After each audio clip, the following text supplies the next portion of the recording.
Welcome. Wow. Welcome, honored guests, friends, and future friends to the 28th Annual Maine Women's Hall of Fame. The Maine Women's Hall of Fame began in 1990 with BPW Maine. In 1999, BPW Maine Futurama Foundation became the co-sponsor. It has continued because of dedication of many volunteers. I would like to thank the BPW past state presidents for sponsoring this year's Silver Tea, especially Rhonda Crossan and Judy Bragg for their commitment to making the tea a success. I hope everybody got to enjoy some of the wonderful treats.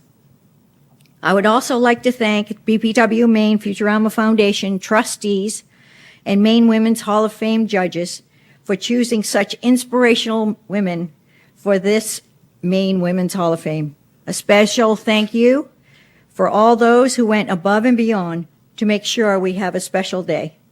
A special thank you to Marilyn Ladd for sharing this year's Maine Women's Hall of Fame. March is Maine Women's History Month, and what a better fitting time than to honor today's inductees. These women will go down in history along with all the previous honorees. I quote from the Senate Congressional Record of March 15th, 2017. Maine is lucky to benefit from such outstanding leaders and pioneers for women in higher education. I am sure that after hearing everything Ann and Clara have accomplished in their lives, as well as Sally Aaron, that you will be as impressed with them as I am. So again, I welcome you all to the 28th Annual Maine Women's Hall of Fame. Thank you.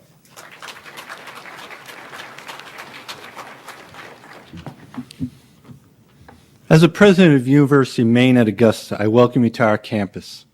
I am humbled to participate in this event recognizing outstanding women of achievement and their contributions.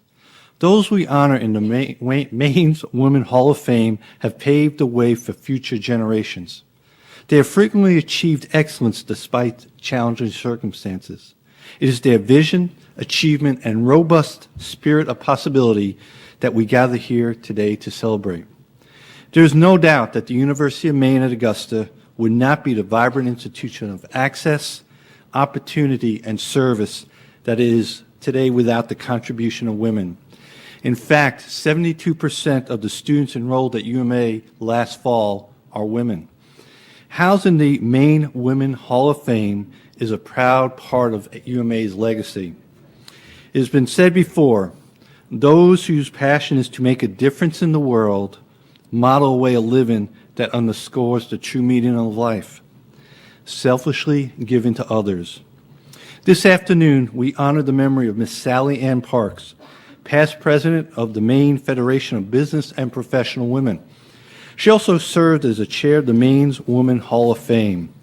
Her contributions and those of the organization she guided supports the BPW Maine Futurama scholarships. Recipients have extended their education in a broad range of post-secondary programs. I applaud the achievements of Maine women, and specifically those who are enshrined in the Maine's Women Hall of Fame. They've had a significant impact statewide and improved the lives of Maine women in countless ways. The contributions of Miss Sally Ann Parks and all those enshrined in the Hall of Fame have created an enduring legacy of service that will assuredly be emulated by future generations.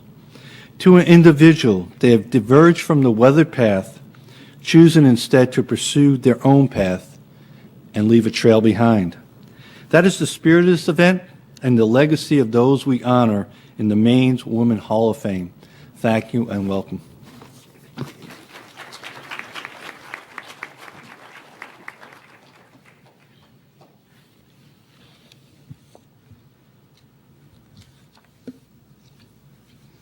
Good afternoon, ladies and gentlemen. I am Marilyn Ladd, Chair of the Maine Women's Hall of Fame. Welcome to our induction ceremony for this, the 28th year of the Maine Women's Hall of Fame. And thank you, President Keneally, for your warm welcome from the University of Maine, and also to you, Rayanne. The Maine Women's Hall of Fame was established in 1990 during the presidency of the BPW Maine past state president, Patricia Patty Burgoyne. The induction ceremony is held on the third Saturday of the month of March as we celebrate Women's History Month. We greatly appreciate the co-sponsorship of the University of Maine here at Augusta. The university has generously provided an area for the display of our photographs and citations of each honoree at the Katz Library. At this time, I would like to welcome and introduce our previous inductees that have come to join us today. Would each of the inductees please stand while I introduce you, and then we will all join in welcoming them at the end. Gilda Nadom, 1993. Louise Gelgay Reckett, 1998. Dr. Theodore J. Calico, 2002. Sharon Barker, 2009. And Maria Cathcart, 2013. Are there any others that are here with us today? Ruth Lockhart. Ruth. Thank you, Ruth. Now, let's see. What year was you, Ruth? 2013 also? Okay. All right.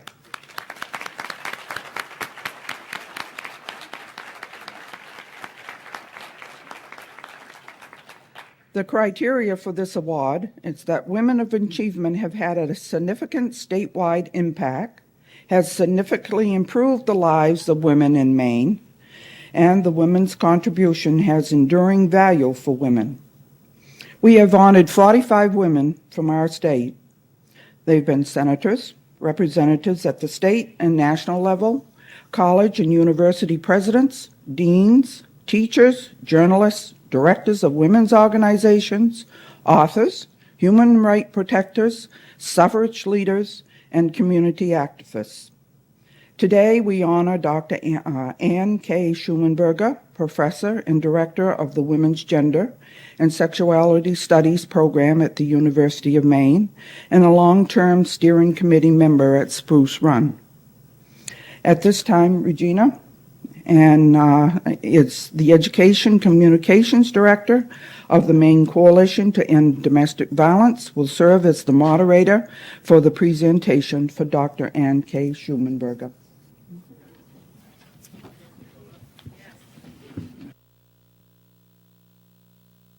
You can get down.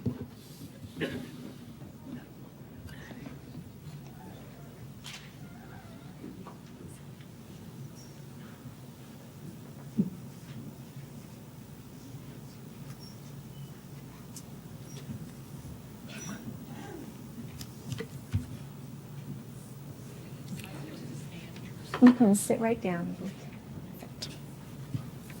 Hi, everyone. My name is Regina Rooney, and I'm really happy to be here today to facilitate this section of the program honoring Ann Schonberger. I have known Ann in several capacities. In her role at the university, she was the head of my graduate program, the supervisor of my summer work-study job, and later the person who offered me the opportunity to teach Intro to Women's Gender and Sexuality Studies.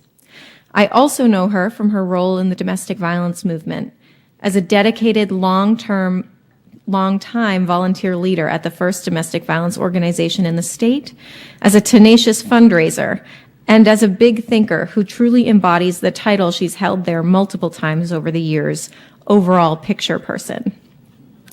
I know her as a mentor who has shaped my life and the lives of countless other women with whom she has worked, and also as someone who's had a profound impact on the landscape in which Maine women live our lives today.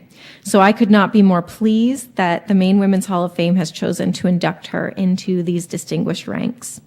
To tell you more about Ann's many contributions to the well-being of Maine women, I introduce Maisie Huff, Associate Professor of History and Women's Gender and Sexuality Studies at UMaine. Maisie is a longtime colleague of Ann's and was the director of the WGS program until last year. Maisie?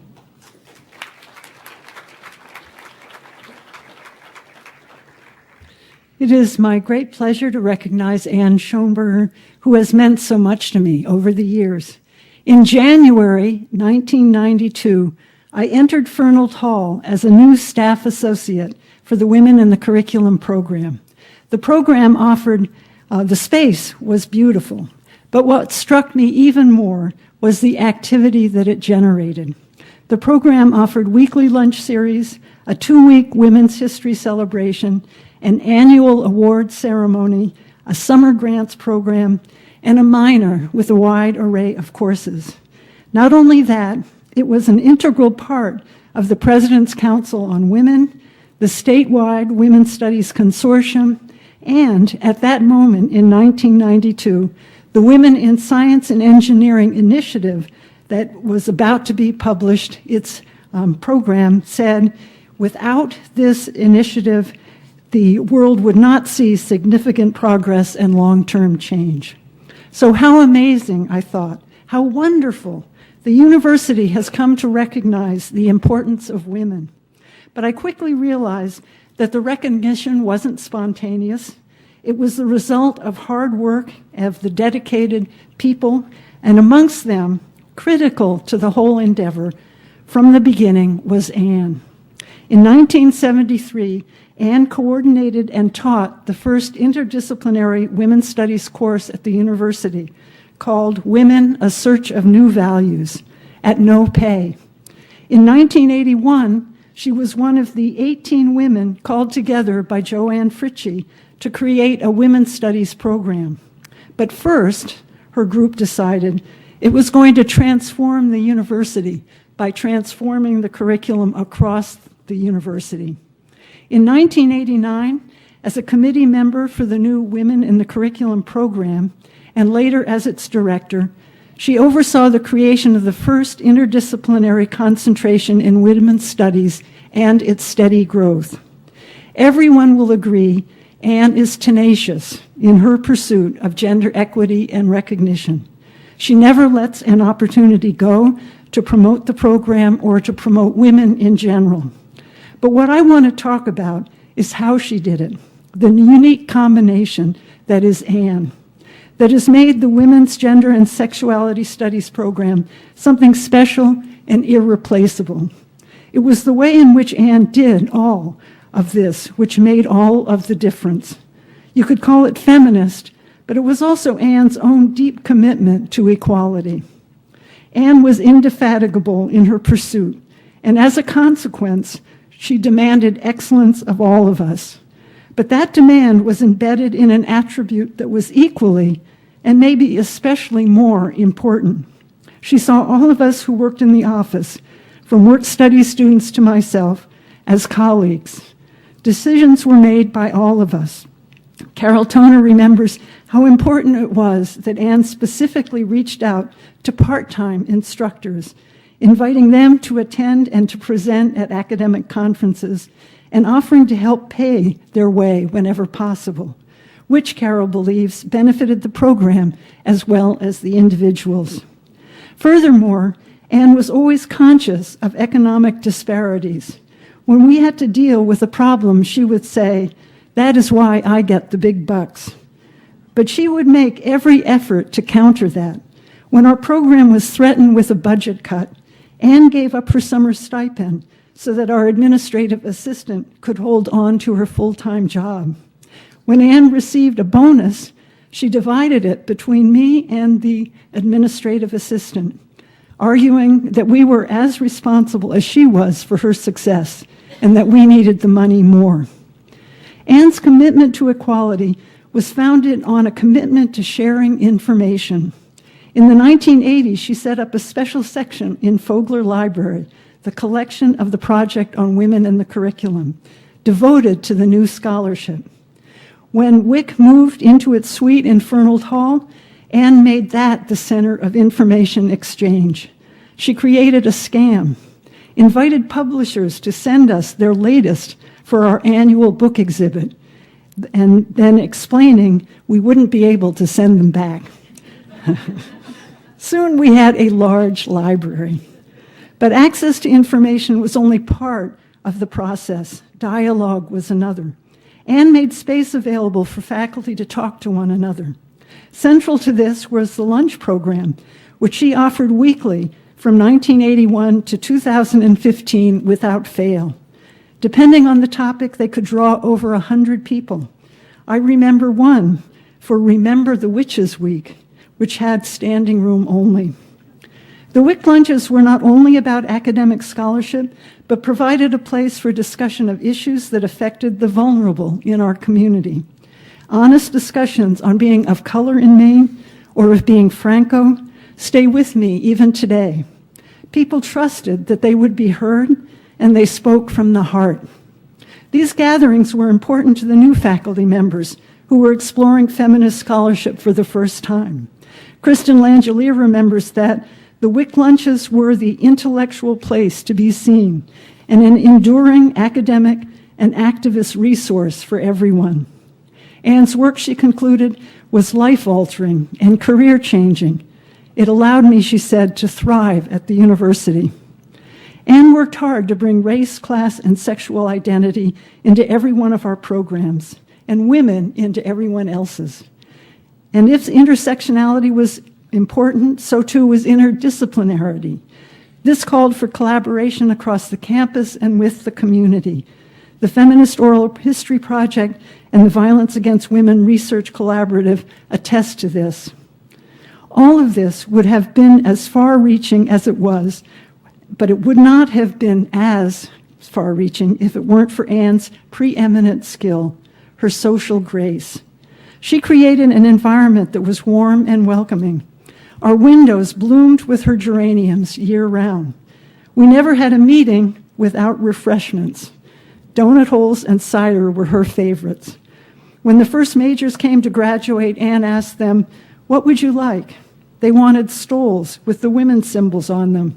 Anne helped them sew them all by hand. Anyone who knows Anne has been to at least one of her dinner parties, which she regularly held for visiting speakers. Her dinners are never potlucks, and yet she makes them look easy. They were a place for us to relax over delicious food and talk, not only with our visitors, but with each other, building friendships that continue.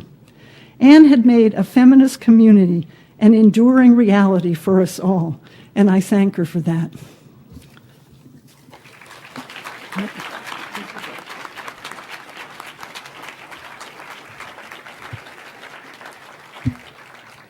Thanks, Maisie. Now I would like to introduce Francine Garland Stark, the Executive Director at the Maine Coalition to End Domestic Violence. Francine has worked to end domestic violence and abuse for over 30 years. She worked closely with Anne as a staff member of Spruce Run from 1986 to 2009, when she left to become the Executive Director of Hope and Justice Project in Aroostook County, and she joined the statewide coalition in 2015.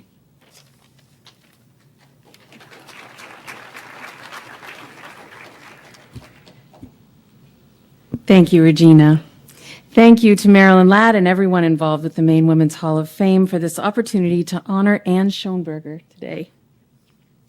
It is such a privilege to be able to speak with you all about Anne, but I am going to begin by reading some of her own words, quoted in the Somebody Else Was Us, a Reader's Theater presentation by the Feminist Oral History Project at the University of Maine in 1996. Anne said, "I have never been involved with direct service. People who are involved with direct service take a 40-hour training program and either are hotline volunteers or office workers or kids workers or things like that. And I've never chosen to do that. Partly, I think, because the kinds of skills I have are administrative and financial, and that's very badly needed in the organization. It's always been in sort of a scarce supply, I think, and so I spent a lot of time on that. But the other thing is that I'm a very direct person. And although I theoretically and philosophically believe in the self-help philosophy, I think I would have a very hard time implementing it in my own case. I know that what I would be supposed to be saying to a client on the telephone is, I hear you saying that you think when he comes back he's going to hit you. What do you think are your options? And what I would probably be saying is, sweetheart, when he comes back, he's going to hit you. Get all the money you can get together, pack a suitcase, and I'll meet you at the pizza parlor in 15 minutes. I always kid around about how they don't let me do direct service work at Spruce Run, and they always say, "Oh, no, we'd love to have you involved in direct service." But I think I know myself better than that. Anne is a mighty woman who has helped many mighty women appreciate and honor their power to make the world a better place. She has helped many women become their best professional selves, conscientious of our impact and yet unstinting in bringing our perspectives and skills to the tasks at hand, in the interest of pushing our movement forward. Emerging from patriarchy, powerful women frequently find ourselves facing resistance to our audacity in speaking up. Anne Schonberger was the overall picture person of the Spruce Run Steering Committee and on the hiring committee that selected me to join Spruce Run in 1986 as the administrative coordinator in the collectively structured staff of 7 people with a budget of about $187,000. Anne was my mentor. I was a 27-year-old woman with a raft of anger at injustice and men's violence in Maine and around the world. I had never been the manager of anything. Anne was just what I needed at the time. She believed in me, challenged me, taught me, supported me, and always treated me with the utmost respect. I would not be in the position of leadership and responsibility I am today without the practical support and inspiration Anne provided. As she said herself, Anne brought her math skills to Spruce Run and helped us integrate understanding of money and balanced budgets with honing our crisis intervention and advocacy skills. She helped the members of the Spruce Run Collective understand finances and be engaged in making decisions about staff compensation and service priorities that reflected our organizational philosophy, mission, and values. This was a uniquely empowering component of the collective structure that aligned with Anne's feminist principles because it removed the mystery from the organizational finances, helping the all-woman staff to have the knowledge required to participate in financial decisions confidently. Anne acted on her belief in the equality of women every day, professionally, personally, and politically. As the director of the Women in the Curriculum program at Maine, Anne encouraged students to be involved in community efforts to improve the lives of women, which inspired a steady stream of interns and work-study students to offer their time and skills to Spruce Run, many of whom later joined the staff of domestic violence resource centers in Maine and other states. She organized opportunities for Spruce Run's public education and training programs to be presented through the Women in the Curriculum Luncheon Series and guest lecture opportunities in women's studies classes, bringing the feminist analysis of domestic violence into the curriculum through the voices of those actively involved in doing the work. In a letter nominating Anne for this award, Catherine Kerr, the outreach team leader for Spruce Run Women Care Alliance, wrote, "Anne's ability to build up and connect so many women to one another, yet at the same time pay attention to one person at a time, is remarkable." And Regina Rooney said, "Sometimes when my work feels overwhelming or challenging, I think about Anne and how she would always say to me, 'I think you'd be good at it.' It was her low-key and effective way of pushing me out of my comfort zone, building my confidence, and encouraging me to always think bigger about what I could accomplish. In a culture that still sends women so many messages about inferiority and our limitations, that voice in my corner was crucial." It is extraordinary that today the directors of half of Maine's domestic violence resource centers and its statewide coalition all were on the staff at Spruce Run and benefited from Anne's mentorship. Her passion for keeping Spruce Run strong and supporting women as change makers came from her deep commitment to helping bring an end to domestic violence. Again, these are Anne's words from the Oral History Project. She said, "It doesn't work perfectly. We all get tired, and there are not enough workers, and there's too much to do. There are still pockets of resistance out there, and bad guys still shoot their wives with guns that they have too many of in their houses. I mean, every time one of those things happens, it just enrages you all over again." And so, Anne has kept working for 40 years. In addition to her mentorship, Anne has quietly raised and donated a lot of money to improve the lives of women.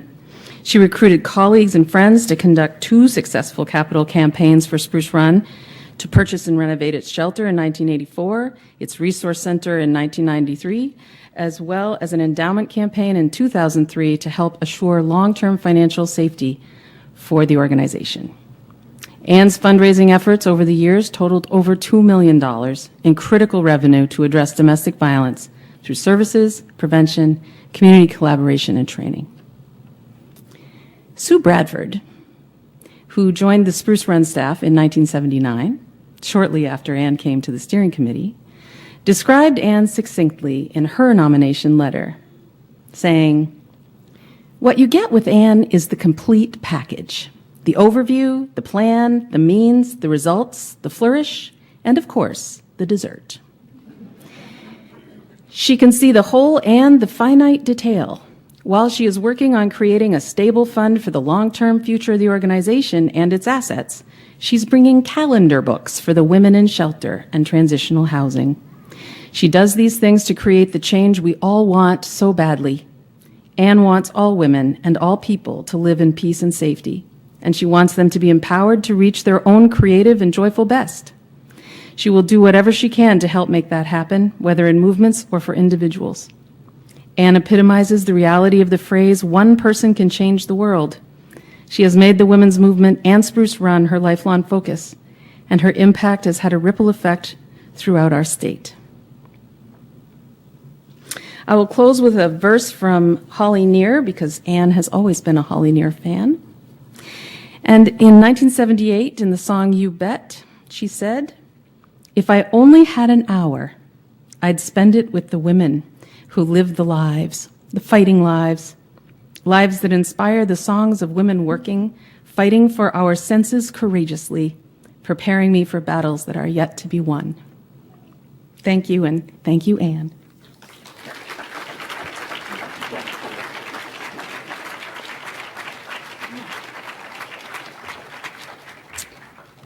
Thanks, Francine. And now I give you Ann Schonberger.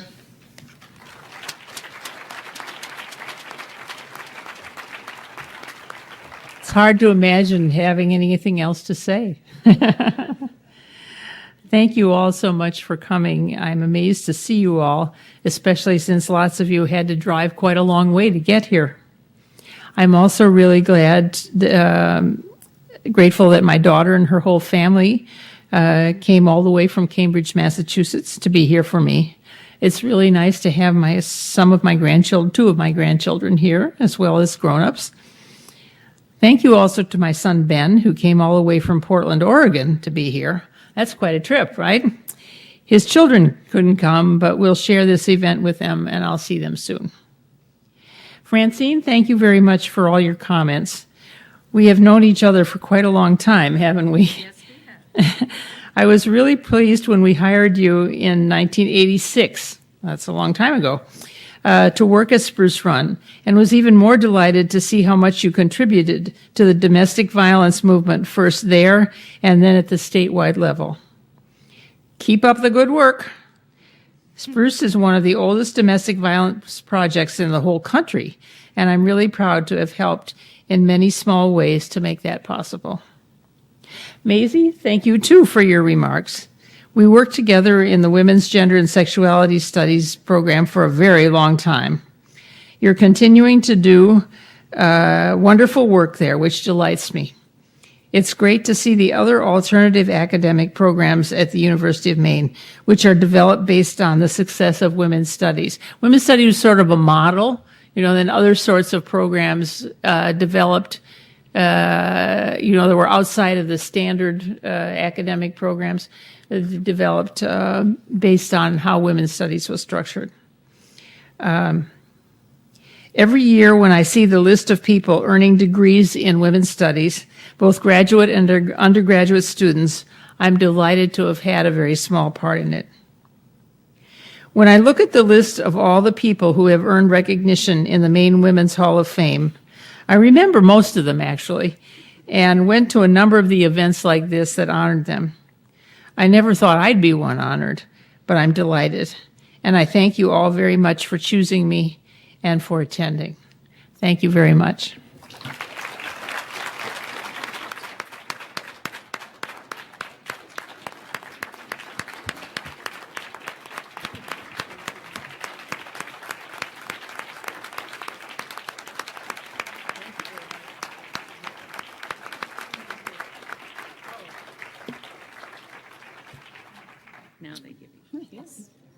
Would you come back up here? All right. I'm back up here.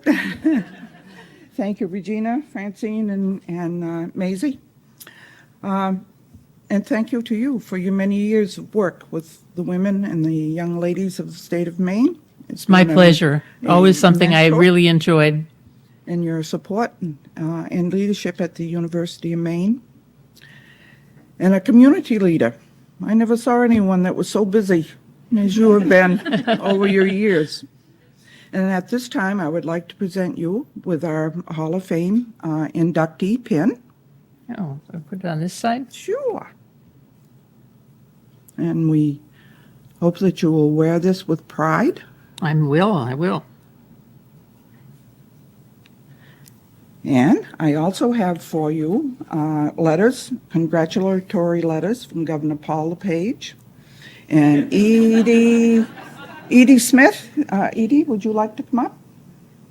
Where is she? There she is. Also, Senator King has a letter for you, and also Shelley Pingree. Oh, my goodness. And your copies are in here, and Uh-huh. Edie will read.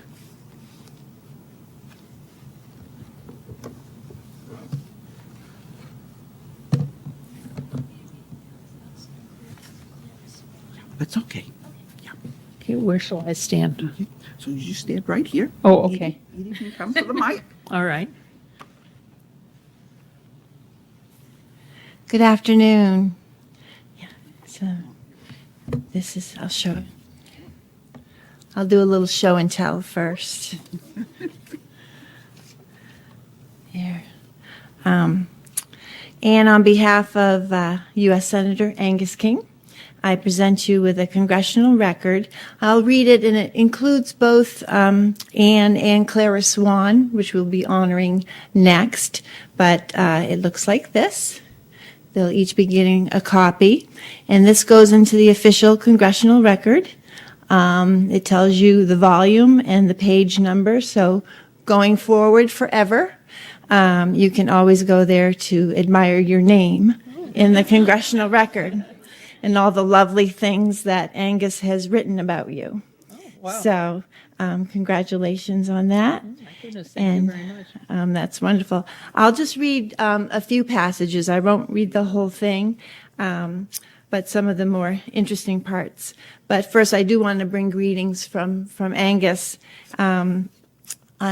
He's very sorry he couldn't be here today. He was able to come back to Maine yesterday, but he had to board a plane this morning to return to our nation's capital. There's a few things going on there. And so he does send his best wishes to everyone here today. But also, I always enjoy pointing out to especially a wonderful crowd like this. It's so great to look out and see familiar and friendly and wonderful faces and send greetings from, and see if you get the theme here. Our Chief of Staff, Kay Rand, our Chief of Policy, Marge Kelly, our Chief Scheduler, Claire Briggio, myself, I was State Director. Who am I leaving out? Our Director of Communications, Catherine Connery-Daw, our Chief of Staff and Interns, Joanna Stiles, and then our big boss, Mary Herman. Theme, we are all women. And so Angus knows who to listen to. So we all send our greetings this afternoon. Thank you. So thank you for all that you have done for the women of Maine. It's outstanding. So I'll read a few passages. So this is from the congressional record. Mr. President, today I wish to honor two exceptional women, Dr. Ann K. Schonberger and the late Clara Swan, who are the new inductees to the Maine Women's Hall of Fame. Ann and Clara have made a vital impact on the lives of women in their communities and across the state of Maine. We celebrate their dedication to improving the lives of women in Maine. Dr. Schonberger from Bangor spent more than 20 years as the Director of Women's Studies Program at the University of Maine and now serves as faculty emerita, focusing on women's, gender, and sexuality studies. Anne also spent many years as a mathematics professor. Anne has published numerous papers and presented at dozens of conferences on her research and experiences on the intersection between STEM careers and gender. She has also spent countless hours volunteering at the Spruce Run Woman Care Alliance, helping women heal from domestic abuse and other forms of violence. Anne strives to bring to Maine the Spruce Run mantra of imagining communities without isolation, violence, abuse, and fear. The late Clara Swan was born in Princeton, Maine, and spent her life serving as an educator, administrator, and coach. Clara touched the lives of thousands of students during her 30-plus years at the Husson University campus in Bangor. Clara herself was a graduate of the school, known as the Maine School of Commerce, when she graduated there in 1933. She returned to Husson in 1939 and spent 34 years as a professor and administrator. She was also a women's basketball coach for 19 years, amassing a record of 240 wins, 24 losses, and 7 ties, which included 2 undefeated seasons. Angus really wanted to put the stats in there, so that was important to him. Clara's legacy will not only live on in her former students and players, but at her former institution as well. In 2002, Husson named its fitness center in Clara's honor. She somehow found the time to volunteer at St. Joseph's Hospital, and she delivered meals to seniors' homes as part of the Meals on Wheels program, which we know is a very important program. You can clap, yes. I'll let Senator King know there was wild applause. Clara lived an active life until she died at the age of 104 this past January. Congratulations to both Anne and Clara for their induction into the Maine Women's Hall of Fame. With this well-earned honor, Anne and Clara joined the ranks of Senator Margaret Chase Smith, Senator Olympia Snowe, and Senator Susan Collins, remarkable women who have inspired women in Maine and across the country. Maine is lucky to benefit from such outstanding leaders and pioneers for women in higher education. I thank Anne and Clara for their service and their many contributions to the women and communities of our state. Thank you very much. Congratulations. Thank you very much. Thank you very much. Okay. This is the certificate that we will honor Anne with. Here, you want to use this? Yes. The BPW Maine Futurama Foundation and the University of Maine at Augusta presents this 28th Annual Maine Women's Hall of Fame Award to Dr. Anne Schonberger, nominated by the Education and Communication Director of the Maine Coalition to End Domestic Violence. Presented on March the 18th, 2017 at the University of Maine in Augusta, and signed by the President, Dr. James Connolly, and by Rayanne Van Desanden, President of the BPW Futurama Foundation. Thank you very much. That is for you. I'm just going to take that too. And let's see. Yeah, this is this is the second copy. This is your other copies of your letters. Oh, thank you. Okay, and your box for your pin. And thank you very much. Thank you. Thank you all very much. Okay. That's mine. No, that one's mine.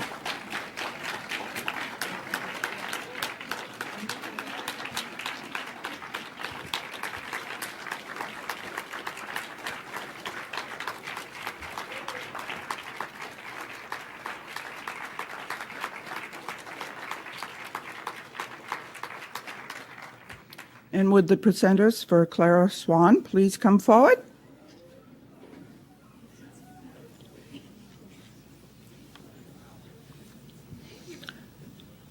Our second inductee is the late Clara Swan, nominated by the Husson University Alumni Board. Ms. Swan was an educator, coach, civic leader, champion for the advancement of opportunities for women in Maine. Serving as a moderator is Amanda Cummins, Director of the Alumni Relations.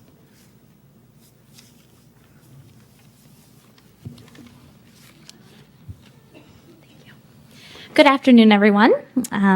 As she just mentioned, my name is Amanda Cummings, and I'm the Director of Alumni Relations at Husson University. It's a pleasure to be here today to honor Clara Swan. While my role here today is to introduce the speaker for Clara's presentation, I'm here also as an alumna of Husson University, a basketball alumna, in fact. I would be remiss if I did not mention the impact that Clara Swan had on me and countless others over the years. Clara was a role model for female athletes in Maine and a true basketball legend. She was an amazingly talented coach with an overall record of 240 wins, 34 losses, and 7 ties. And even though it has been many years since Clara has coached at Husson, there's not a player today who has worn the uniform that hasn't been impacted by her leadership. In fact, the women's basketball team currently touts a swan on their sleeve in honor of Clara, and every time they step out on the floor, they know that they're honoring her and play to their best potential for her. Those that attend Husson basketball games know that Clara went to almost every home game and sat in the same seat each time. I often stop by the bleachers prior to our games to catch a word of advice before taking the floor. Clara's words were very encouraging, but always brutally honest. I could count on her to tell me her thoughts on how we were playing, or strategies we could use to beat our opponents, or the fact that I wasn't playing defense hard enough. Although I never got to play for her, she still impacted my game as she had coached me all along. The day that I was named the first recipient of the Clara Swan Athlete of the Year award at Husson is one I will always remember proudly.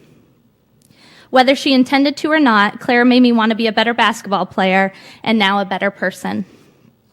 So on behalf of all the female athletes who have been inspired by Clara, I want to thank the Maine Women's Hall of Fame for bestowing this honor upon her.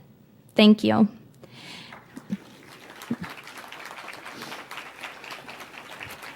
It's now my pleasure to introduce Lynn Koyogan. Dr. Koyogan has served as Senior Vice President for Academic Affairs and Provost at Husson University since 2009. Prior to this appointment, she has served as the Dean of the School of Education at Husson for 5 years. Dr. Koyogan holds a degree from Boston University, Johns Hopkins University, and Liberty University. Prior to her leadership roles in higher education, she spent 12 years as a school administrator in K-8 schools in Maine and Maryland. In 2002, she was honored as Maine's National Distinguished Principal. Dr. Koyogan has served on numerous state task forces for issues related to leadership, curriculum reform, and assessment practices. Additionally, she has chaired several program review teams for the Maine Department of Education and served on accreditation teams for NEASC throughout New England and in Europe. Her passion for educational excellence and commitment to student success are balanced by the enjoyment she finds in traveling, gardening, and spending time with her husband and 2 daughters, one of which is here today. Ladies and gentlemen, Dr. Lynn Koyogan.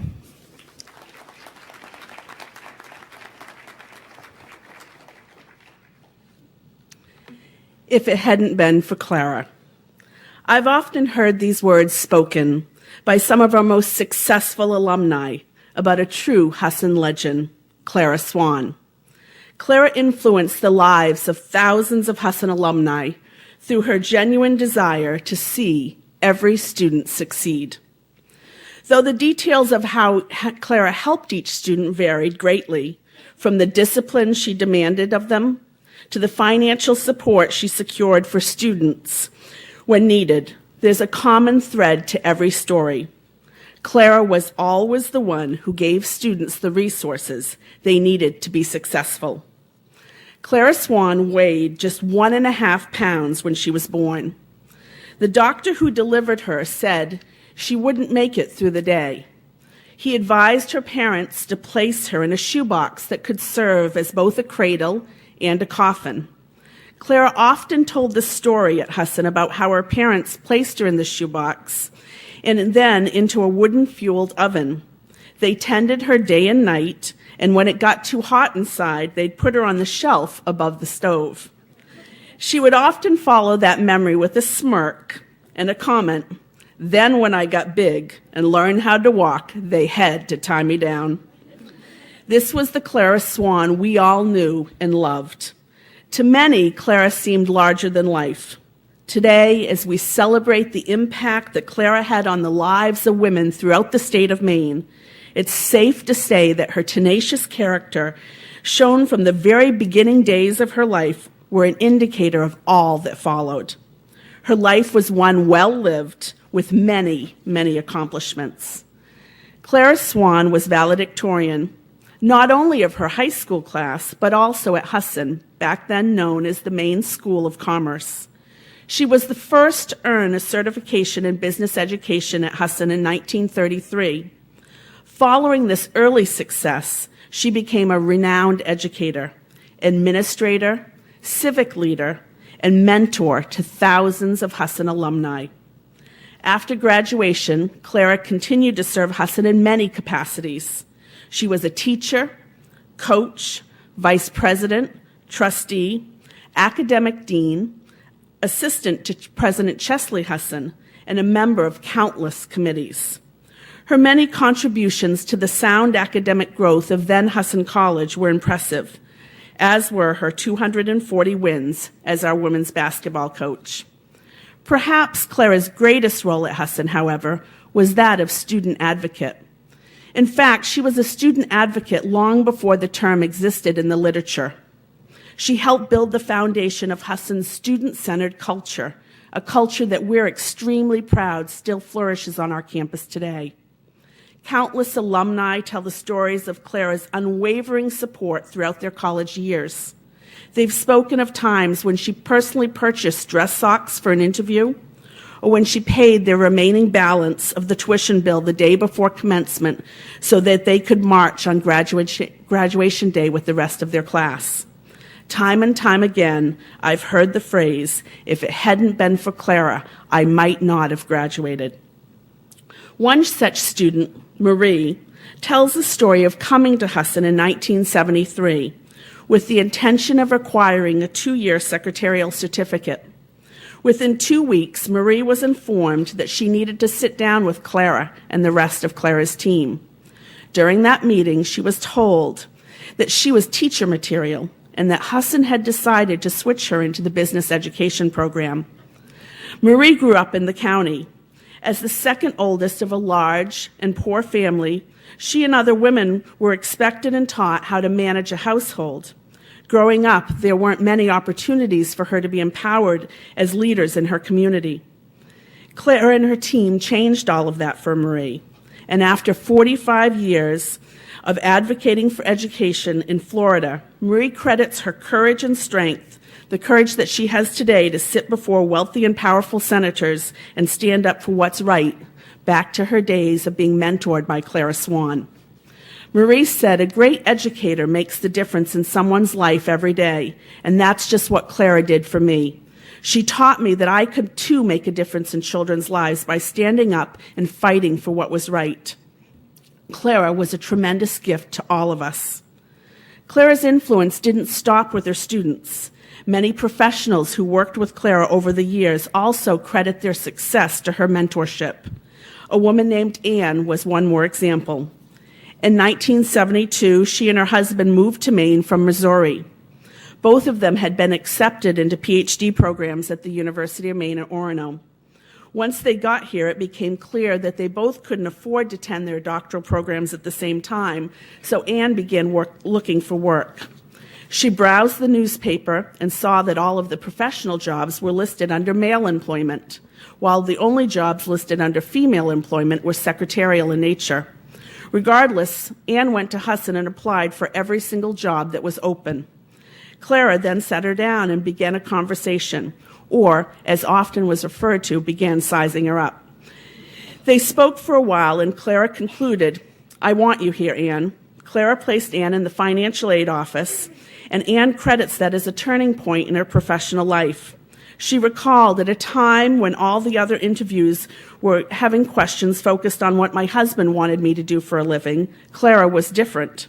I had only been out of college for a year, and she had every reason to overlook my application, but in me she saw potential. Clara got Anne the job in admissions, and subsequently Anne served as the Director of Career Services at Husson.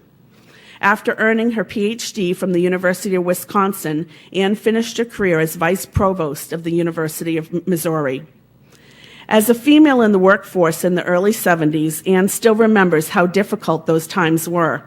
She said seeing women like Clara serving in higher-level roles administratively, making sound decisions, and doing that with confidence was simply inspiring. Anne said Clara was a pathfinder for me and many others. How can anyone not positively be affected by strong, confident, intelligent leaders? Indeed, many felt that way about Clara Swan. Throughout her life, Clara received numerous honors and awards for her service to the profession, her community, and her beloved state of Maine. She received the key to the city of Bangor, an honorary doctorate from Husson, and was inducted to the Husson Sports Hall of Fame. Clara was also inducted to the Maine Basketball Hall of Fame under the category Legends of the Game. Most recently, she was inducted into Brewer High School's inaugural Athletic Hall of Fame class in the year 2016. Beyond her professional and athletic achievements, Clara was also a true community leader.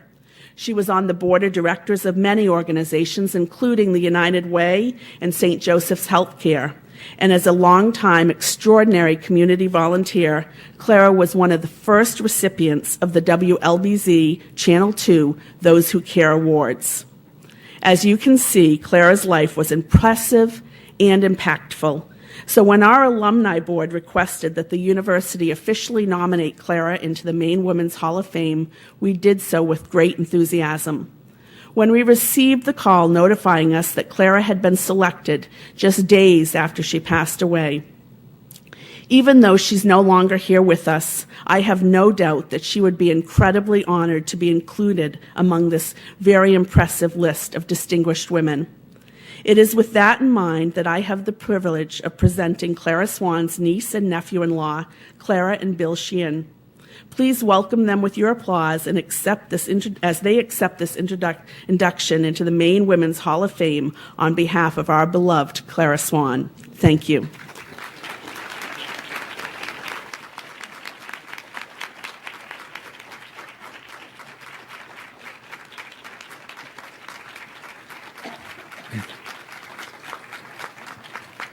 I should have brought my glasses. I can't see.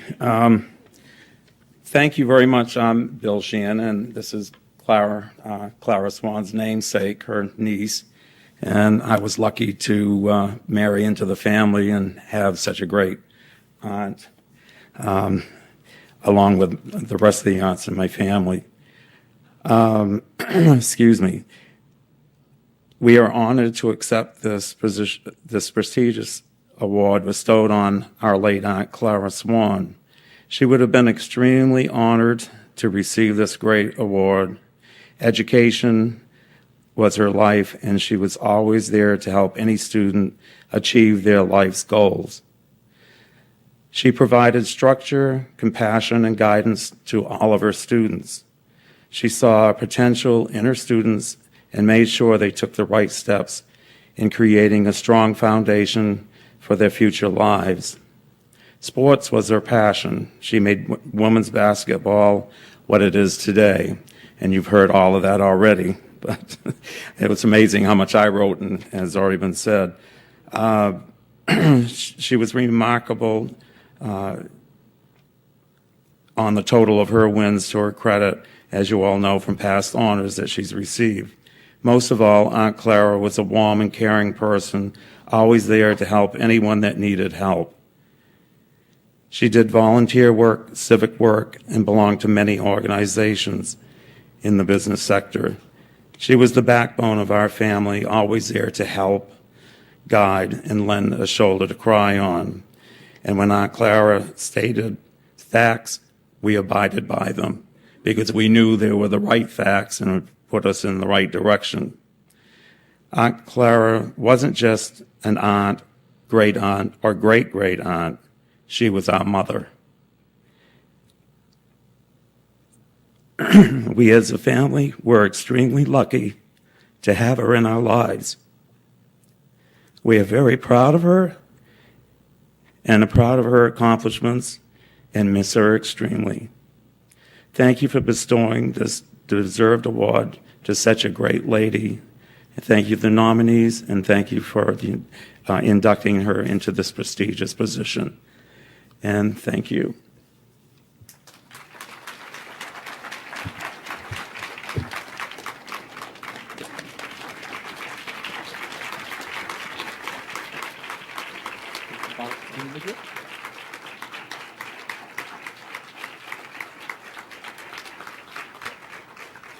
You do certainly have a wonderful aunt there, and very loved in your community. And we thank you very much for what you've done for us. And we also have for you the congressional letters, and one from Governor LePage, and one from King's office. And this is your certificate. BPW Maine Futurama Foundation and the University of Maine at Augusta present the 28th Annual Maine Women's Hall of Fame Award to the late Clara Swan, nominated by Christina Karen, Husson University Alumni Board. Presented on March the 18th, 2017, at the University of Maine in Augusta, signed by the president of the Augusta campus, and Rayanne Van der Sanden, president of the foundation.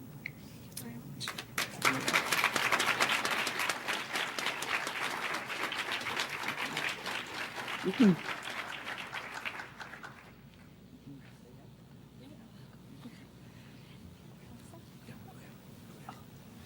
Would Carol Asnault please come forward?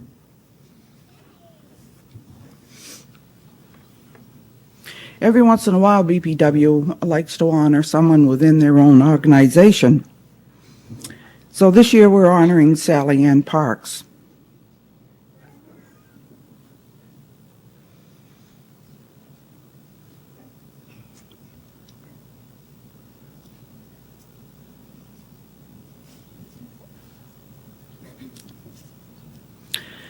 The BPW Maine Futurama Foundation would like to honor Sally Ann Parks, former trustee and chair of the Maine Women's Hall of Fame.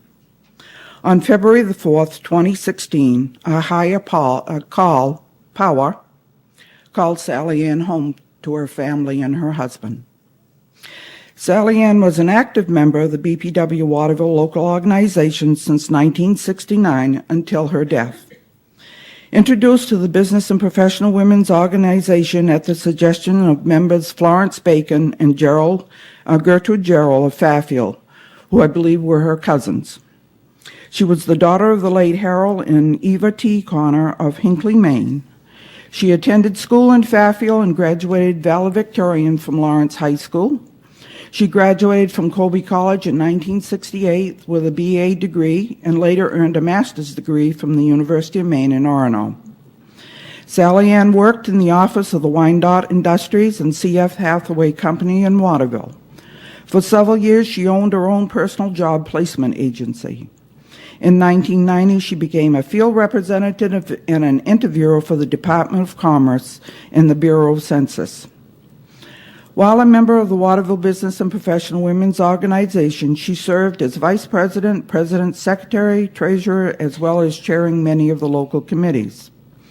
At the state level, she was editor of the BPW Maine State Publication Brevities, co-chaired the original Futurama Crafts Fair held each year at the Augusta Armory, showcasing small women-owned businesses, and provided funding for our scholarship program.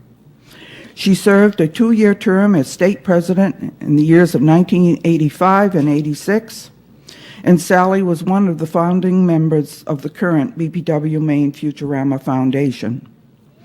And as a past president, she helped to establish the Maine Women's Hall of Fame. Sally Ann served as secretary and treasurer, and for over 10 years, chair of the Maine Women's Hall of Fame.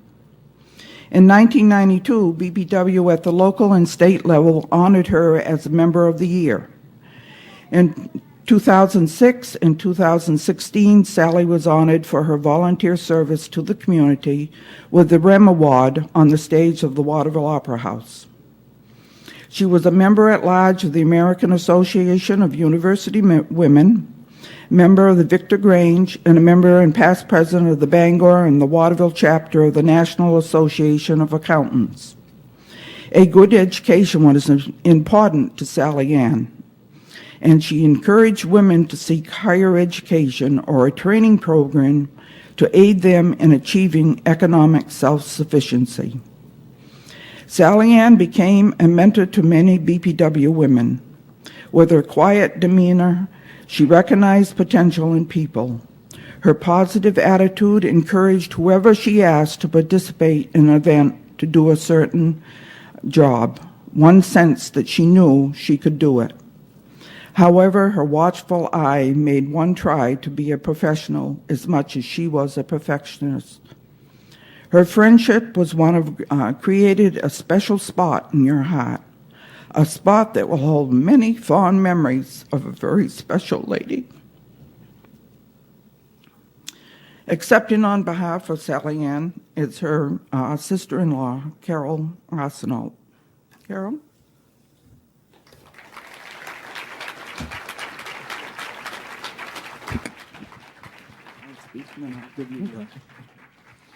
Thank you, Marilyn. Thank you very much, Marilyn. We, Sally's whole family, thank you and the many others unknown to us here in this organization for being such good friends to Sally all these years, especially since Larry's passing. Your friendship meant more to her than you will ever know. Sally's husband, Larry, was my brother. He could not have chosen a more loving person as his wife. Sally became a big part of our lives right away. She had no siblings or children of her own. From the very beginning, she always treated me like the sister I never had. She treated my sons, their children, their grandchildren, as if they were her own. She never missed a birthday, anniversary, graduation, or holiday for any of us. She always put others first, making sure we had a perfect celebration. Then she and Larry would go home and have their time together, no matter how late it was, and sometimes even delaying their own Christmas a couple of days, but never complaining. Sally always got things done, and done right, but at her own pace, God love her. No one could rush her, no one could hurry her. Sally would be so happy to know that her home in Hinckley will remain in the family, thanks to my son Alan and Linda, his wife. It is now being lived in and enjoyed by my grandson Joshua, Ellie, his wife, and their baby August James Stewart. She would also be very pleased to know that her beautiful camp on 3 Mile Pond will also remain in the family, thanks to my son Kent and Teresa, his wife, and their children Tyler and Gabrielle. There, we will continue to enjoy summer family gatherings as we did in the past and for many years to come. And finally, Sally would be very pleased to know you are honoring her today into this very special place where she spent so much of her time to see that women are recognized for their life's endeavors and achievements and not to be forgotten. You will not be forgotten, Sally. Could Sally's family please stand up?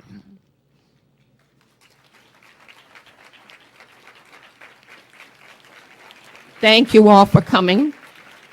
From our whole family, we thank you from the bottom of our hearts for inducting Sally into the Maine's Women's Hall of Fame. Thank you. Thank you.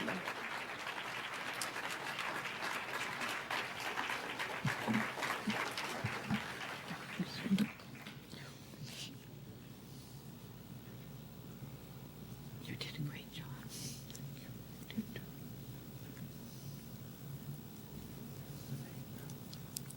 Thank you.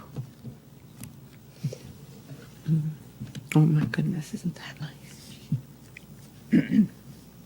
The BPW Maine Futurama Foundation and the University of Maine at Augusta present the 28th Annual BPW Maine Hall of Fame to honor the late Sally Ann Parks for the many years of service to the BPW Futurama Foundation and the Maine Women's Hall of Fame, presented on March the 18th, 2017, at the University of Maine at Augusta, signed by Ray Ann Van der Sanden, President of BPW Futurama Foundation. Well, thank you so much. It was great. You did a wonderful job. You can go. You can sit down and wait until I leave. Okay.